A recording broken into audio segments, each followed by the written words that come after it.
This is Managing Mayhem. Presented by two lawyers and a layman. Because good intentions are not a legal defense.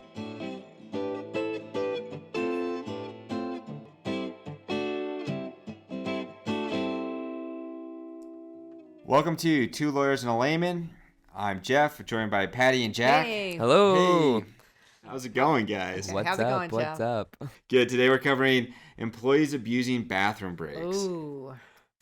I mean, Yeah. that just seems like that's got to be so common. Oh, a common and a major headache for supervisors. I feel like when I worked at this restaurant that Don't name the name. I won't. All of us there was one person bathroom, and all of the employees, we would all take turns. One person would go and do homework. One person would go in and watch newest Game of Thrones. One person's going and vaping. You just see vape coming out the bottom. And everyone imagines no one knows what's going on in there, but we all Right. know exactly what's going on. And Well, we're all I know doing it. I know what's going on outside because the supervisor is just furious, right? Yeah. Or you have a customer waiting to use the bathroom.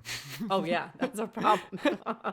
Well, I actually get a lot of client calls where supervisors are really frustrated about what to do about not going to the restroom, but these abuses where they're in there for Right. 20 minutes, where that they're on their phone, they're texting, they're talking, they're Yeah. just hanging out in there. Let's just be real. I mean, this is a behavior that we've all done since junior high and high school. You know, Yes. you're bored in class. You're like, oh, I gotta go to the bathroom. Well, that's why the Excuse hall me. pass was invented back in Uh-huh. what? Right. And I do love the if you don't use your hall passes, maybe you get a little extra credit for Did you not guys? go. Wow. Yeah. Oh yeah, you're floating on an 88 to 89. Yeah. That little bump. And the teacher's kind of rooting for you. Oh, you You're like, actually get yeah. extra credit towards your grade if you don't go to the extra bathroom. credit. Yes. Yes. Yeah. Wow. So if someone's abusing it on the scale of I am just going to get a talking to, or I actually am going to lose bathroom privileges and have to go to the 7-Eleven down the street, what is the disciplinary action really for that kind of abuse? We're going to have to address it. Okay. We're going to have to. It's a You're gonna- conversation. You're gonna have to address it. So I think it's not going to 7-Eleven, but it's definitely like, Thank God it's such a long walk. yeah, it's gonna be It's an out awkward there. discussion. Okay. Right. Okay. Right. So I got a stat for you guys as we're on the subject. Oh, good. But Love stats. did some subjects. research. 100% people go to the bathroom. Whoa. That seems like a very rare item of information. But I did look. One survey said that on average, people spend 30 minutes a day going to the bathroom. Okay. In the bathroom. Okay. Okay. Yeah. Super reasonable. How do they- Super reasonable. How That do they seems conduct generous. that survey? Seriously. I think they are outside the bathroom with a stopwatch. Just saying. I think they don't bring their phone into the bathroom. Those Yeah. 30 minutes. Right. I'm gonna say I not trying to give too much information, but 30 minutes a day seems low. Right. So one of the other stats I was looking at, because one of the big complaints is people using their phones. And on average, people spend about 5 hours on their phones for non-work related just time So every intense. day. A day? No, a day. A day. I'm so embarrassed to admit that I am Oh. in that average, like Wait. right at it. Wait. Okay. So non-work related 5 Yes. hours. Okay. Yes. So there's going to be some crossover in that little Yeah. 30-minute slot. There's not Wow. enough time in the day to not use the phone. I mean, come on. Wordle takes 3 minutes. Like, Shut yeah. up. Just kidding. It doesn't for all of us. Okay, so how do you handle that when you just notice that there's kind of abuse? So you can't just put a lock on the bathroom and say no more bathrooms. Right. OSHA says that you do have to give bathroom breaks. What is it? Wait, who is OSHA?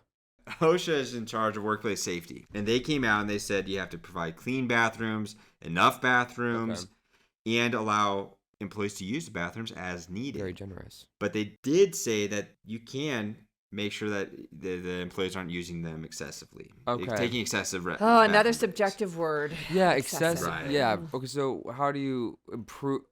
How can you avoid even just when you notice it's a pattern or something? How do you avoid it? What are some things you could do?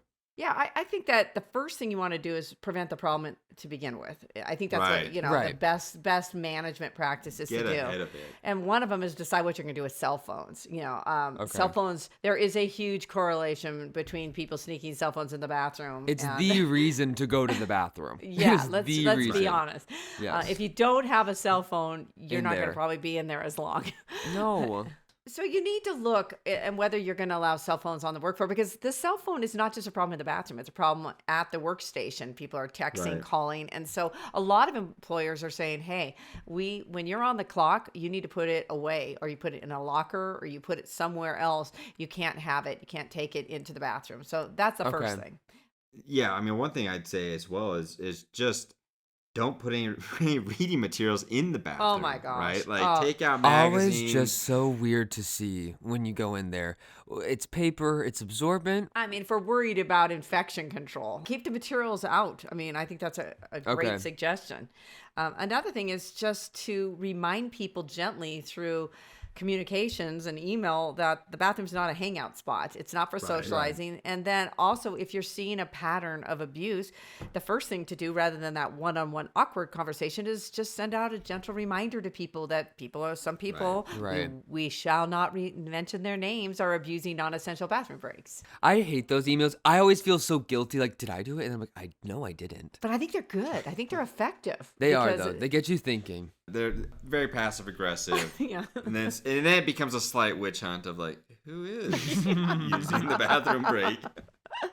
Now something is brought to my attention that I didn't know was an issue, Yeah. and now I'm curious. And now I'm investigating it And now we're all myself. watching. Yeah. Now I have walked by the bathroom 6 times. I'm keeping a log now. I have 6 suspects.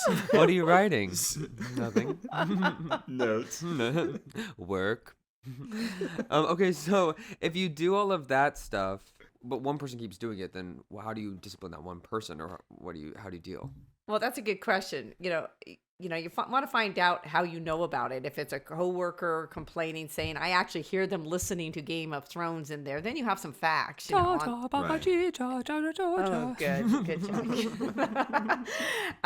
If you don't have any witnesses, then that's another story. But if you do have witnesses, get that information, document the dates, and then you confront them. But if they ask you, well, who told you? Because they want to know, then you say, I'm not, that's not relevant. I'm not telling you. And that's why a lot of witnesses are like hesitant. Right. It's probably going to have been an issue for a while, but then they don't want to be outed. Exactly. But the bigger issue is, and I think this is what most managers see, is that there's a pattern where this person's not available. They're not at their workstation.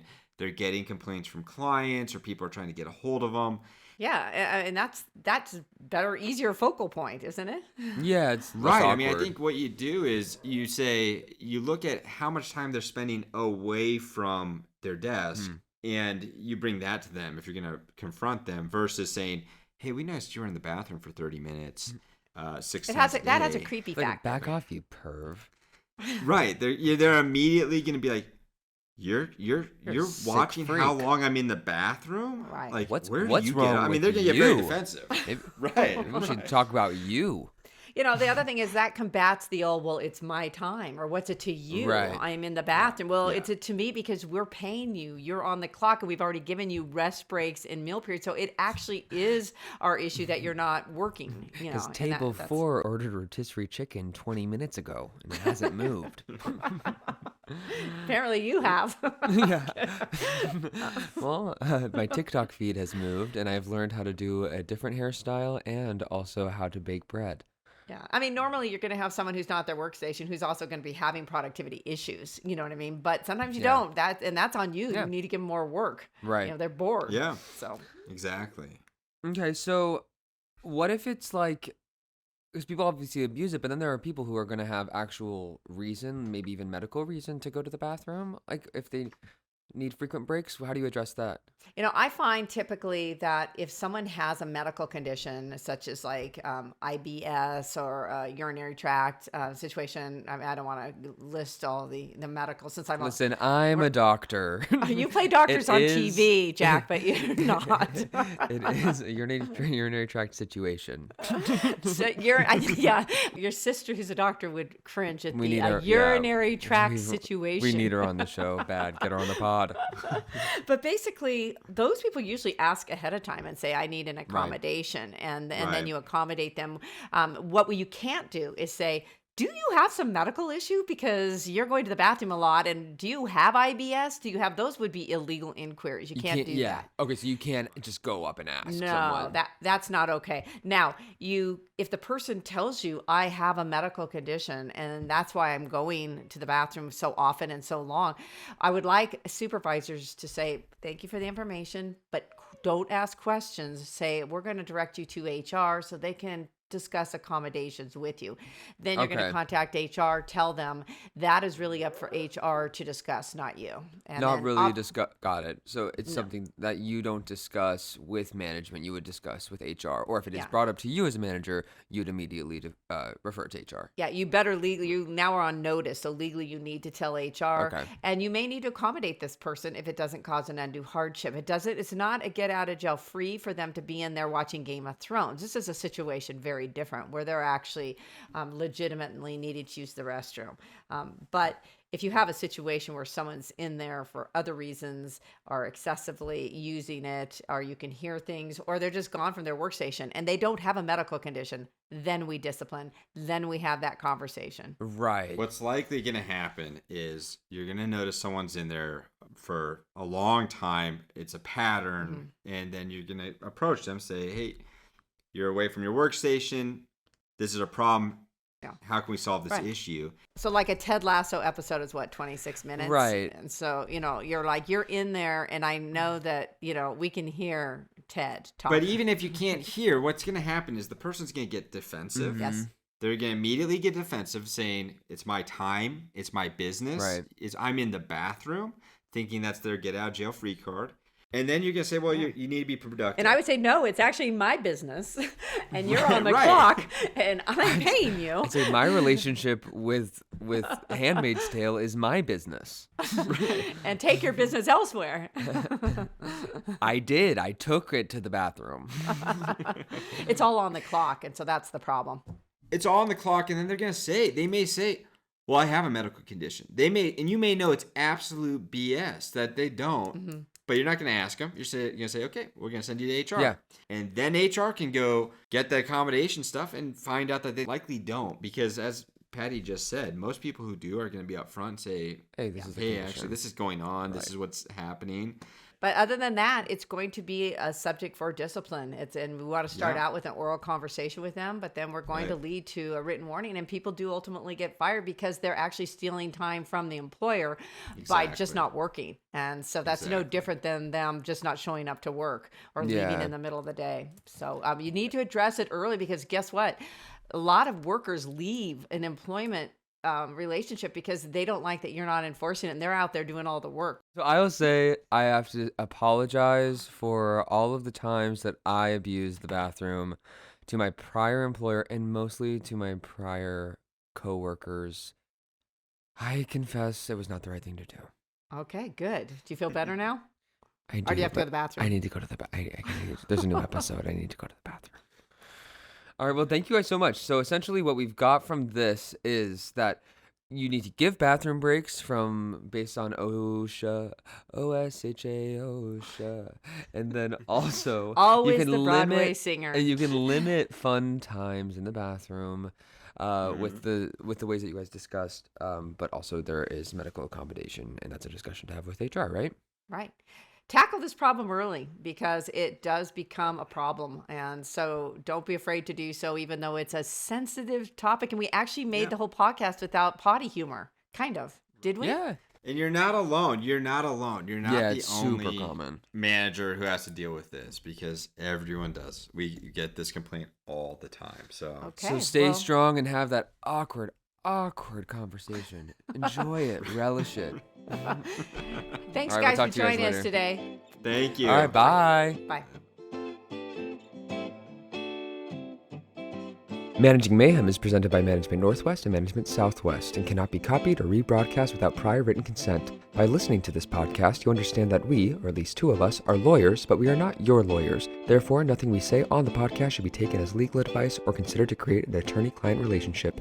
It is solely meant for your educational and informational purposes. The podcast should not be used as a substitute for legal advice from an attorney licensed in your state. Please be aware that listening to lawyers can cause side effects such as migraine, self-doubt, and also may cure insomnia. But you know what? Trust your own judgment or you're not your mom.